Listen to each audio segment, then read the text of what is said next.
ইরানের পূর্ব আজারবাইজানে হেলিকপ্টার দুর্ঘটনায় নিহত হয়েছেন দেশটির প্রেসিডেন্ট ইব্রাহিম রাইসি।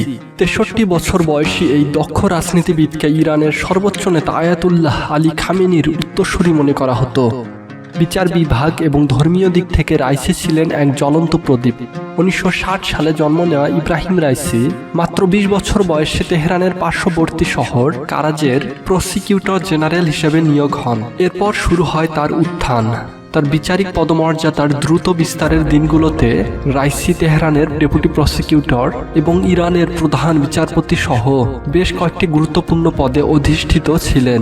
2017 সালে ইরানের প্রেসিডেন্ট নির্বাচনে প্রতিদ্বন্দ্বিতা করে হেরে যান, কিন্তু 2021 সালে তিনি আবারও নির্বাচনে অংশ নিয়ে প্রায় 62% ভোটে জয়যুক্ত হন। 1983 সালে ইব্রাহিম রাইসি জামিলেহ আলামুল হুদাকে বিয়ে করেন। তিনি একজন ইরানি রাইটার এবং স্কলার। তাদের 2 কন্যা সন্তান রয়েছে। 1988 সালে তিনি 5 মাসের জন্য রাজনৈতিক কারাবন্দীদের মৃত্যুদণ্ডের তত্ত্বাবধায়ক কমিটির দায়িত্ব পালন করেন।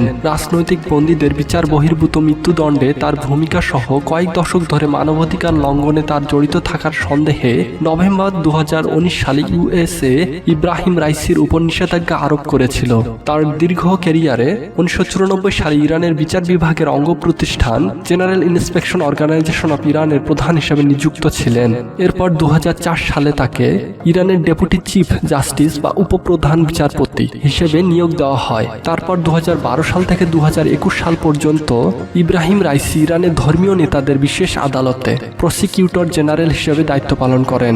ইব্রাহিম রাইসির জীবনী কেবল ব্যক্তিগত উচ্চাকাঙ্ক্ষার একটি ঘটনাক্রম নয়, বরং এটি ইসলামিক প্রজাতন্ত্রের সূচনাকাল থেকে বিবর্তনের প্রতিফলন। তার প্রভাব বিচার বিভাগের বাহিরে রাজনৈতিক ক্ষেত্রে প্রসারিত হয়েছিল। সেখানে তিনি অর্থনীতি, নারীর অধিকার এবং ইরানের পারমাণবিক উচ্চাকাঙ্ক্ষার মতো গুরুত্বপূর্ণ বিষয়ে নীতি এবং আইন তৈরি করেছিলেন। রাইসির লেগাসি ছিল প্রশংসা এবং বিতর্ক, এই 2 সুতোয় গাঁথা। আজ ইরান এবং সারা মুসলিম বিশ্ব শোকের কালো ছায়ায় আচ্ছন্ন। 19 মে 2024 তারিখে ইরানের তাওয়ালের দুর্গম পাহাড়ি এলাকায় হেলিকপ্টার দুর্ঘটনায় তার অকাল মৃত্যুর পর রাইসির জীবনের সূর্য অস্তমিত হওয়ার সাথে সাথে তার জীবনের দীর্ঘ গল্পটি যেন অসমাপ্তই রয়ে গেল।